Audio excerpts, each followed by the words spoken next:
ഫലപ്രദമായി ആശയവിനിമയം നടത്താൻ സഹായിക്കുന്ന ഒരു പ്രധാന ഉപകരണമാണ് മനുഷ്യന് ഭാഷ. ചിലപ്പോൾ അത് കടന്നുപോയ കാലത്തിലേക്ക് മടങ്ങാനും ഏറ്റവും വലിയ ചില നിഗൂഢതകൾ തിരിച്ചറിയാനും സത്യം അനാവരണം ചെയ്യാനും നമ്മളെ സഹായിക്കുന്നതുമാണ്. എന്നാൽ ഭാഷ ചിലയിടങ്ങളിൽ ഇന്നും അധിനിവേശത്തിൻ്റെ ഒരായുധമായി കൂടി മാറുന്ന കാഴ്ചയാണ് കുറേ കാലമായി നമ്മൾ കാണുന്നത്. പണ്ട് മുതലേ രാഷ്ട്രീയമായ കടന്നുകയറ്റത്തിനുള്ള ഒരായുധമായിട്ട് ചിലർ ഭാഷയെ ഉപയോഗിക്കുന്നുണ്ട്. ഏതൊരു ഭാഷയും അറിവിനെ സ്ഫുടം ചെയ്തെടുക്കാനുള്ള അഗ്നിയാണ്. സംസ്കാരങ്ങളുടെ മാറ്ററിയാനുള്ള ഉരകല്ല് കൂടിയാണത്. ഓരോ നാടിൻ്റെയും തനത് ഭാഷയ്ക്കുപരി മറ്റു ഭാഷകളും പഠിക്കുന്നത് അറിവിൻ്റെ പുതുലോകത്തിലേക്കുള്ള കവാടങ്ങൾ തുറന്നിടലാണ്. എന്നാൽ ഇതൊക്കെ സ്വമേധയാ ആളുകൾ സ്വീകരിക്കുമ്പോഴാണ് ഏതൊരു ഭാഷയ്ക്കും അതിൻ്റേതായ സൗന്ദര്യമുണ്ടാകുന്നത്. ഭാഷ മാത്രമല്ല, മറ്റെന്തും അടിച്ചേൽപ്പിക്കാൻ ശ്രമിക്കുമ്പോൾ അത് സമൂഹങ്ങളെ സംഘർഷത്തിലേക്ക് നയിക്കാനുള്ള കാരണമായേക്കും.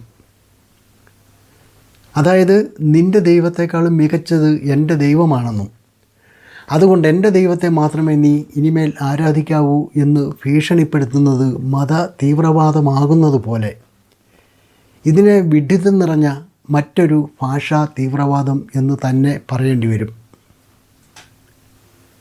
മതം പോലെ തന്നെ ഭാഷയും ഭ്രാന്തമാകുന്ന കാഴ്ചയാണ് ഇത്തരം പ്രവർത്തികളിലൂടെ നമുക്ക് കാണാൻ കഴിയുന്നത്. എല്ലാ പ്രാദേശിക ഭാഷകളും അവരവരുടെ പൈതൃകം പേർന്നവയാണ്. അതുകൊണ്ട് തന്നെ ഏതൊക്കെ ഭാഷ എങ്ങനെയൊക്കെയാണ് ഇവിടേക്ക് എത്തിയത് എന്നൊന്ന് പരിശോധിച്ച് നോക്കാം. നമസ്കാരം.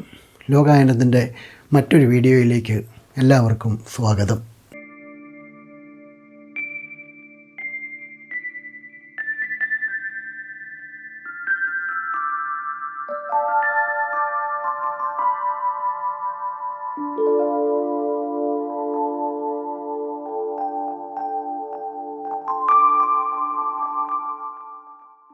ഇൻഡോ യൂറോപ്യന്മാരിൽ ചിലർ ഓക്സസ് നദീതടത്തിലേക്കും ഇറാനിയൻ പീഠഭൂമിയിലേക്കും കുടിയേറി.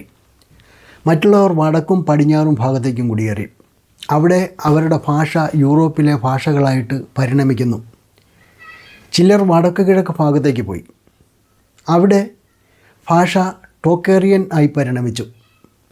ഇറാനിൽ നിന്ന് വടക്കേ ഇന്ത്യയിലേക്ക് കിഴക്കോട്ടും ടൈഗ്രീസ് യൂഫ്രട്ടീസ് നദീതടങ്ങളിലേക്ക് പടിഞ്ഞാറോട്ടും കുടിയേറ്റമുണ്ടായി.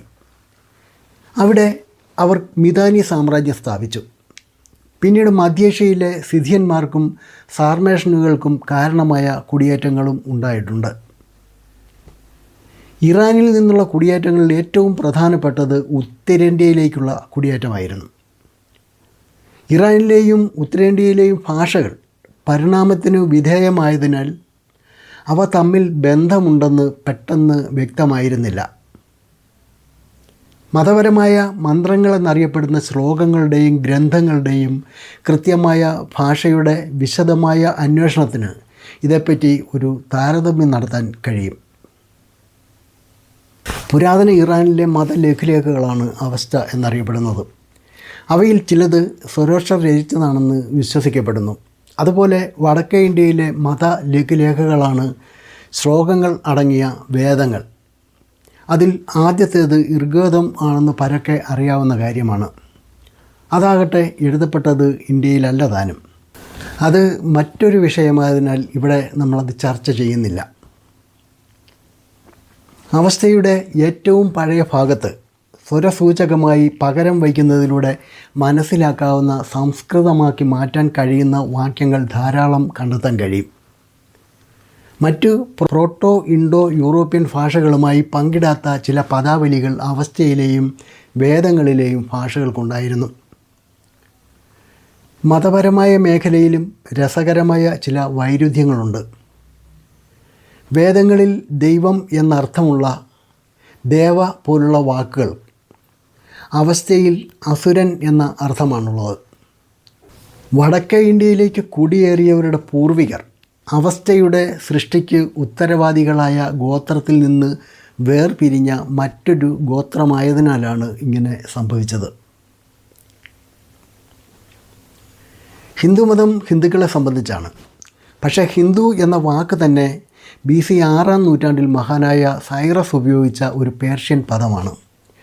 പുരാതന പേർഷ്യൻ സാമ്രാജ്യത്തിൻ്റെ കിഴക്കൻ അതിർത്തിയായ സിന്ധു നദിക്കപ്പുറം ജീവിച്ചിരുന്ന ആളുകളെയാണ് ഇതുകൊണ്ട് വിശേഷിപ്പിക്കുന്നത്.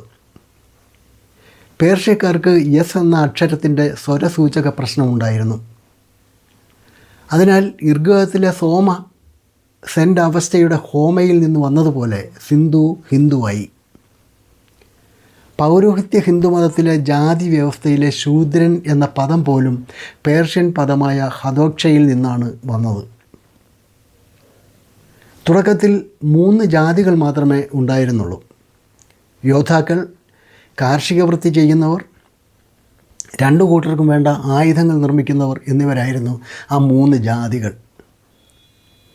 എന്നാൽ പേർഷ്യക്കാർ അവരുടെ യാത്രകളിൽ ശേഖരിച്ച ക്യാമ്പ് ജോലിക്കാരെ ഹതോക്ഷങ്ങൾ എന്നാണ് വിളിച്ചിരുന്നത്.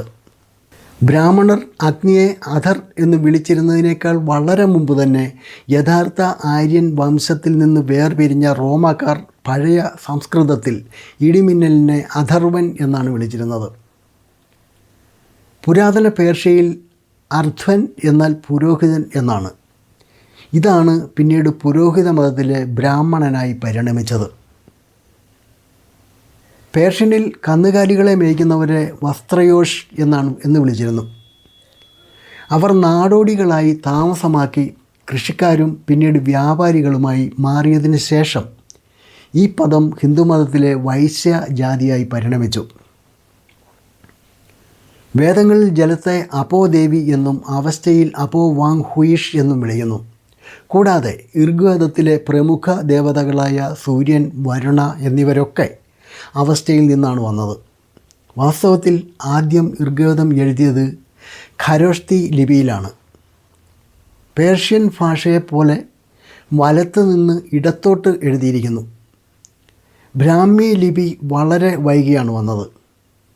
ദേവനാഗരി എന്ന് വിശേഷണമുള്ള ലിപി ബ്രാഹ്മിയേക്കാൾ വളരെ വൈകിയാണ് വന്നത്. ലെമൂറിയ, അറ്റ്ലാന്റിസ്, ബാബിലോൺ എന്നിവിടങ്ങളിൽ ഖനനത്തിനിടെ ബാബിലോണിയൻ ഫലകങ്ങൾ കണ്ടെത്തിയ അക്കാഡിയൻ ലിപിയിൽ നിന്നാണ് പാലി ലിപി പരിണമിച്ചത്. അതുകൊണ്ടാണ് പുരാതന പേർഷ്യ നാഗരികതകളുടെ ഉരുക്കുപാത്രമായിരുന്നതിനാൽ സംസ്കൃതം പഴയ പേർഷ്യൻ പോലെ തോന്നുന്നത്. ഉദാഹരണത്തിന് വിത്ത് എന്നർത്ഥമുള്ള പേർഷ്യനിലെ വീഗ് സംസ്കൃതവൽക്കരിക്കപ്പെട്ടപ്പോൾ ബീജ് ആയി മാറി.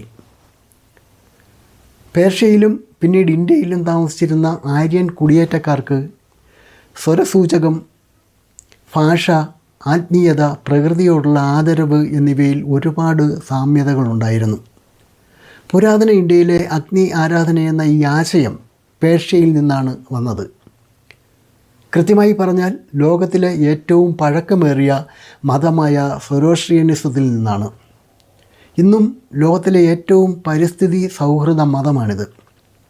പ്രകൃതിയിലെ ഏതെങ്കിലും മൂലകത്തെ അശുദ്ധമാക്കുന്നത് ഒരു പാഴ്സിയെ സംബന്ധിച്ചിടത്തോളം അതൊരു വലിയ പാവമാണ്. അതുകൊണ്ടാണ് ഒരു ശവശരീരം അതിൻ്റെ പ്രാണിക് ഊർജം വിട്ടുപോയതിന് ശേഷം പുറന്തോട് ഒരിക്കലും തീയിൽ ദഹിപ്പിക്കരുത് എന്ന് നിഷ്കർഷിക്കുന്നത്. അത് അഗ്നിയുടെ മൂലകത്തിന് ഗുരുതരമായ പാപമായിരിക്കും എന്നാണ് അവർ വിശ്വസിക്കുന്നത്. മൃതദേഹം ഇവർ മാംസഭോക്കുകളായ മൃഗങ്ങൾക്കും പക്ഷികൾക്കും ഭക്ഷിക്കാനായി തുറസായ സ്ഥലത്ത് അർപ്പിക്കുകയാണ് ചെയ്യുന്നത്. മറിച്ച് പാഴ്സി ഒരു അഗ്നിക്ഷേത്രത്തിനുള്ളിലെ തീയെ സുഗന്ധപൂരിതമാക്കാൻ ചന്ദനത്തിരിയും കുന്തിരിക്കവും കൊണ്ട് പുകയ്ക്കുന്നു. സൂര്യനും തീയുമാണ് ചൂടും വെളിച്ചവും തരുന്ന അത്ഭുതങ്ങളായി ആദിമ മനുഷ്യനെ വിസ്മയിപ്പിച്ചത്. അതാണ് ക്രമേണ അവയെ ദേവതകളായി ആരാധിക്കാനുള്ള പ്രധാന കാരണം. പേർഷ്യൻ യോദ്ധാക്കളെ രഥേശ്വരന്മാർ എന്നാണ് വിളിച്ചിരുന്നത്. ഈ വാക്കും പ്രവൃത്തിയുമാണ് ക്ഷത്രിയരായി പരിണമിച്ചത്. പുരാതന ലോകത്ത് മനുഷ്യൻ പ്രകൃതിയെ മാത്രമാണ് ആശ്രയിച്ചിരുന്നത്. പ്രകൃതിയുടെ ശക്തികളും അതിൻ്റെ 5 ഘടകങ്ങളുമാണ് ജീവിതത്തോടൊപ്പം സ്പന്ദിക്കുന്നതായി അവർക്ക് തോന്നിയത്.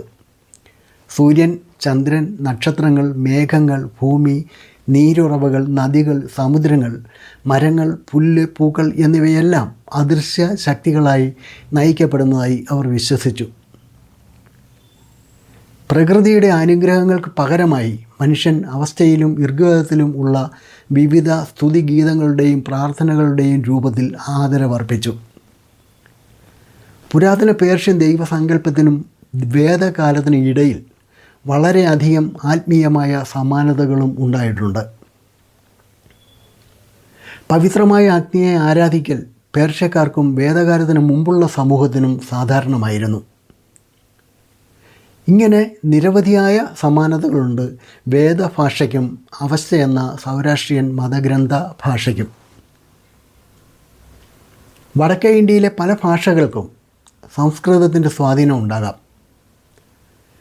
എന്നാൽ തെക്കേ ഇന്ത്യൻ ഭാഷകളിൽ സംസർഗം മൂലം ചില വാക്കുകൾ കടന്നുകൂടിയിട്ടുണ്ടെന്നല്ലാതെ അതെല്ലാം സംസ്കൃതത്തിൽ നിന്നാണ് ഉത്ഭവിച്ചതെന്ന് പറയുന്നത് തികച്ചും ബാലിശമായ ഒരു അവകാശവാദം മാത്രമാണ്. മറ്റൊരു വിഷയവുമായി വീണ്ടും വരാം. നന്ദി.